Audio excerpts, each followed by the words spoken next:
In the morning, Corey and I carried the account book to the dining room. Grandmother was already seated at the table, drinking coffee and reading the morning paper. Mrs. Brewster was putting fresh flowers in little vases. The sun slanted in through the open French doors, bringing with it the sound of Mr. Brewster's riding mower and the sweet smell of cut grass.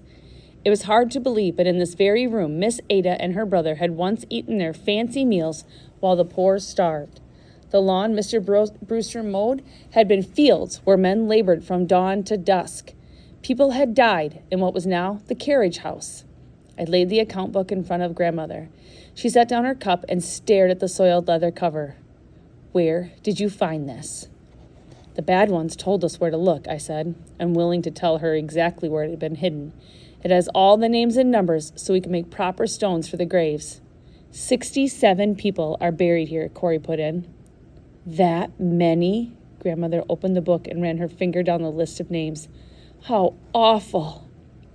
"Miss Ada recorded the money they got from the county and how they spent it," Corey said. "Hardly any of it went to the poor people. They used it for themselves." Grandmother looked at the accounts and shook her head. "Shameful. Absolutely shameful."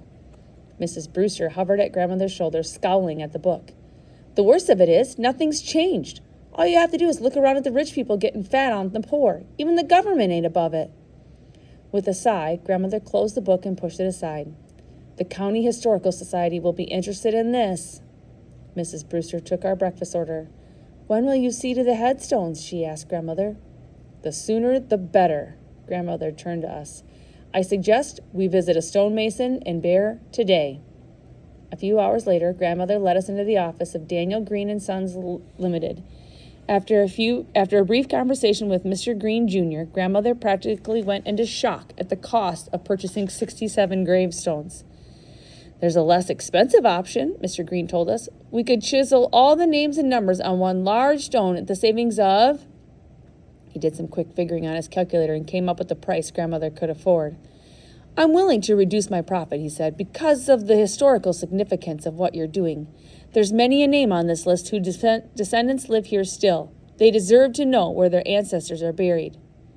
Leading us outside, Mr. Green showed us a number of pre-cut stones, and we chose a big, pale, pink marble slab. After more discussion, he promised the memorial would be ready as soon as possible. Before we went back to the inn, we stopped at this historical society and asked to see Mrs. Bernice Leonard, the head archivist. She accepted Miss Ada's account book with gratitude.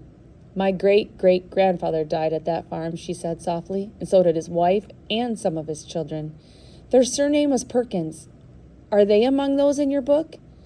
Corey and I stared at the woman, gray-haired and small, rosy-faced, her hands clasping the unopened book. She had eyes as blue as Caleb's, and that dimple in her left cheek. It was as if something of Caleb lived still, his eyes and his dimple passing down and down and down from one Perkins to another. "Abraham and Sarah Perkins." Grandmother opened the book and pointed to their names. "And their children, Maddie and Caleb." Mrs. Leonard touched the names. "I'm descended from their oldest son, Jonathan.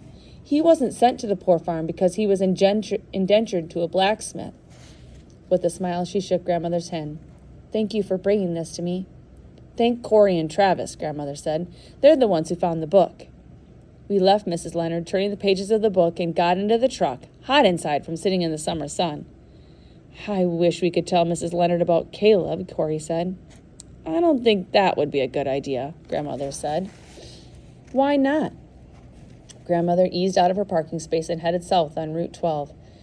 "I'd rather keep the ghost secret," she said. "If word gets out, we'll have people like Chester Coakley banging on the door. Believe me, I don't want any more ghost hunters at the inn, no matter how many rooms they take." That evening, after dinner, the shadow children drifted through my window and filled the room with their familiar whispers and giggles. A few moments later, Corey arrived, with Seth, Caleb, and Ira trailing behind her. "Did Granny order the stones?" Seth asked me.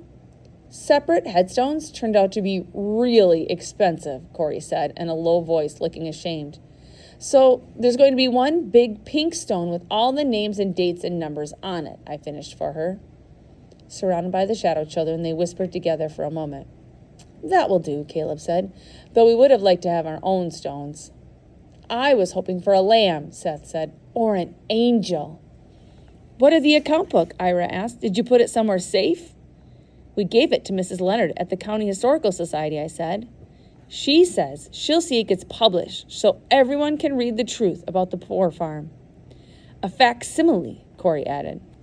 A facsimile, I corrected her. An exact copy of the original. Whatever, Corey shrugged.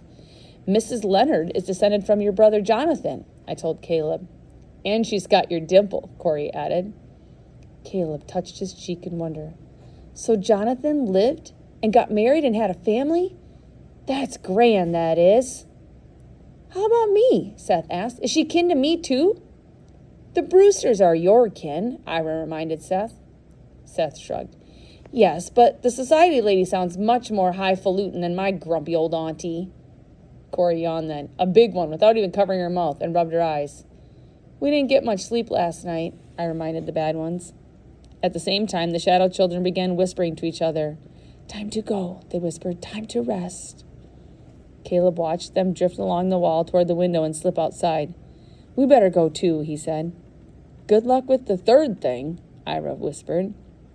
In a snap of the fingers, the three boys were gone. A strange stillness lingered in the room, and the air felt charged the way it does before a thunderstorm. Wait! I ran to the window and peered out. The moon-white lawn was empty, the night silent. Are you coming back? Will we see you again? There was no answer, just a stirring of leaves in the grove, and that odd silence. Corey joined me at the window, standing so close to her shoulder touched my arm. I could feel her trembling. Good luck with the third thing, she whispered, echoing Ira's words. The third thing? I stared at my sister. The account book, the tombstone, and Miss Ada. Suddenly, a breeze sprang up, and the curtains blew inward, brushing my face and my arms. They felt cold and damp, but when I tried to push them away, they clung to me, twisting around my body, trapping me. Give me my book, a voice hissed in my ear. The one you stole from my grave.